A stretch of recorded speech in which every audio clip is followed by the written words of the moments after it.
Welcome to The Explainer. Today, we're tackling a truly fascinating, completely paradigm-shifting concept. We are going to look at how the math behind economic monopolies, literally the very foundation of how value centralizes in our world, might actually be fundamentally broken. And more importantly, we're going to explore the proposed geometric fix. It's a wild journey from abstract mathematics straight into the mechanics of wealth. And honestly, I cannot wait to show you how these pieces fit together.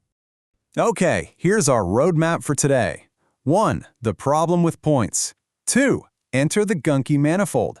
3. The 16-phase diamond lattice. 4. Mapping the cardinal squares. 5. The economic Born rule. And 6. Halting infinite centralization.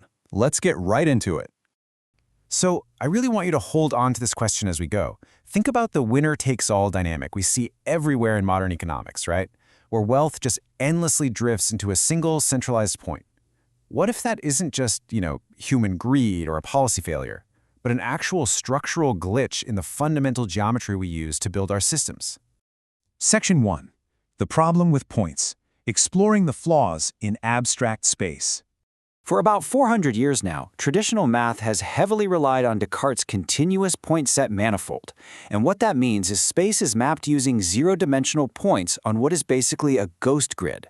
Because a mathematical point has literally no physical size, you can divide the space infinitely.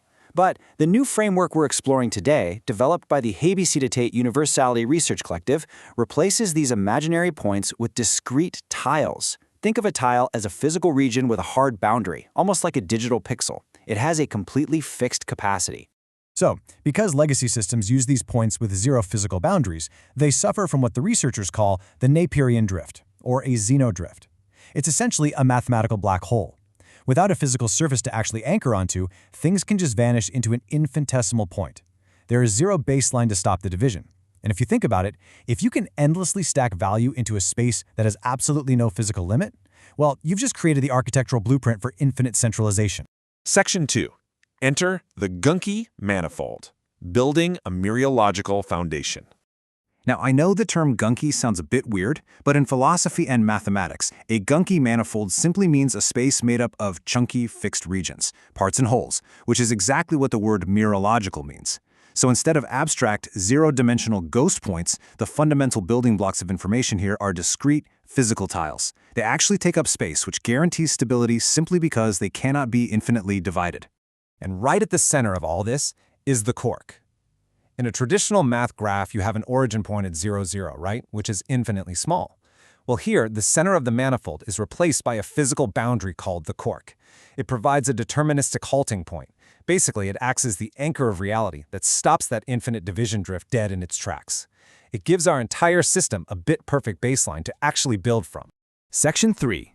The 16-phase diamond lattice, expanding the space. Now, instead of relying on all that messy, irrational, continuous math like sine and cosine to calculate rotation, this new manifold expands in a 16-phase lattice. It is entirely discrete. By anchoring to what they call the side-unit constant, orientation becomes a strict positional state rather than some transcendental approximation. You can basically think of it as a 4-bit state machine. And the engine driving this whole thing is stunningly elegant. Because we are dealing with discrete tiles, the difference of squares engine effectively transforms geometric rotation into a native bit shift operation. That means this geometry functions exactly like clean computer code. We completely eliminate the messy guesswork of classical trigonometry, achieving perfect forensic integrity across the entire address space. Section 4. Mapping the cardinal squares, the visual proof of the system. Okay, let's picture the arrangement here in the symmetric diamond tile spiral. Every tile is numbered, spiraling outward from that center cork. If you look closely at the cardinal axes, the straight lines going up, down, left, and right, the white tiles on these axes represent the perfect squares of integers, 4, 9, 16, 25.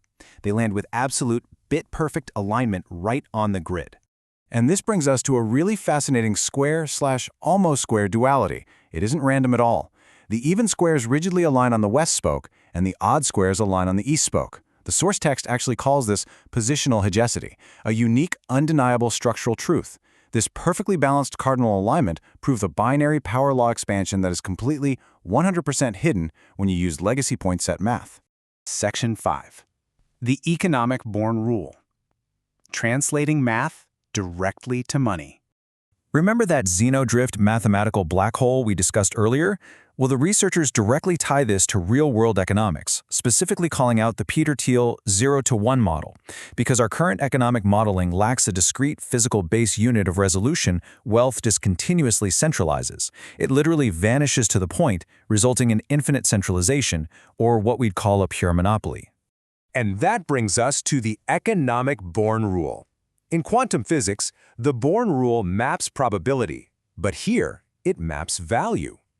The math dictates that value density, represented by the Greek letter rho, is inversely proportional to the square of the distance from the center, or 1 over z squared. Because our Gunky manifold is built on fixed tiles, the geometry actually forces value to spread out proportionally across the grid, rather than just stacking infinitely on one single person or point. Section 6. Halting infinite centralization. Building a new economic reality. This comparison really tells the whole story.